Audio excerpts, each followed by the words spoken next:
ॾियण जो वाइदो कयो हो मीरा, पर मां तोखे ख़ुशियूं न ॾेई सघियुसि। सवें भेरा जीअणो त मरणो पवे थो, जीअण लाइ छा छा न करणो पवे थो।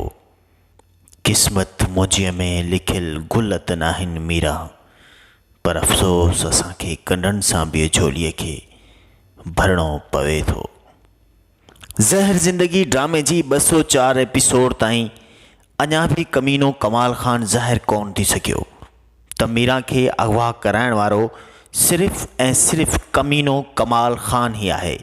पर रईस गफ़ार ख़ान जे साम्हूं कमीने कमाल ख़ान पंहिंजी अहिड़ी त चाल विछाए छॾी जंहिं ॼार में ओठे जहिड़ो शैतान इंसान फासी पियो। चवंदा आहिनि सियाणो कां बिटंगो फासे।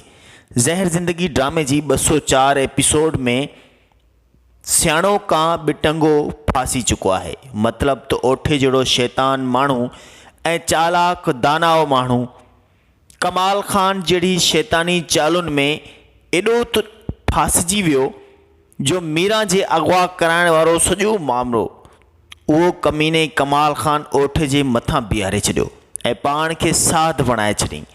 ज़हर ज़िंदगी ड्रामे 204 एपिसोड ताईं रबन पंहिंजी मीरा जे असल ॾोहीअ खे कोन सुञाणे सघियो ऐं रबन जो भाउ राणो बि लापता आहे। ख़बर नाहे त रबन जे भाउ राणे सां कमीने कमाल ख़ान कहिड़ो हशर नशर कयो हूंदो। पर जॾहिं राणो वापसि रबन वटि ईंदो त छा रबन खे पंहिंजी हक़ीक़त ॿुधाईंदो या अञा बि कमीनो कमाल ख़ान राणे सां का ॿी चाल खेॾण जे लाइ तयारु थी वेंदो। ज़हर ज़िंदगी ड्रामे जी 204 एपिसोड में तमामु इबरतनाक सीन मीरा जो जंहिं मीरा पंहिंजा होश ई विञाए छॾिया।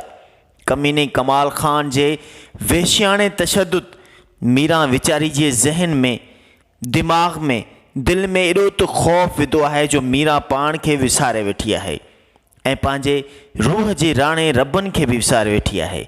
ज़हर ज़िंदगी ड्रामो 204 एपिसोड छा थींदो इहो मां तव्हांखे नेक्स्ट वीडियो में ज़रूरु ॿुधाईंदुसि।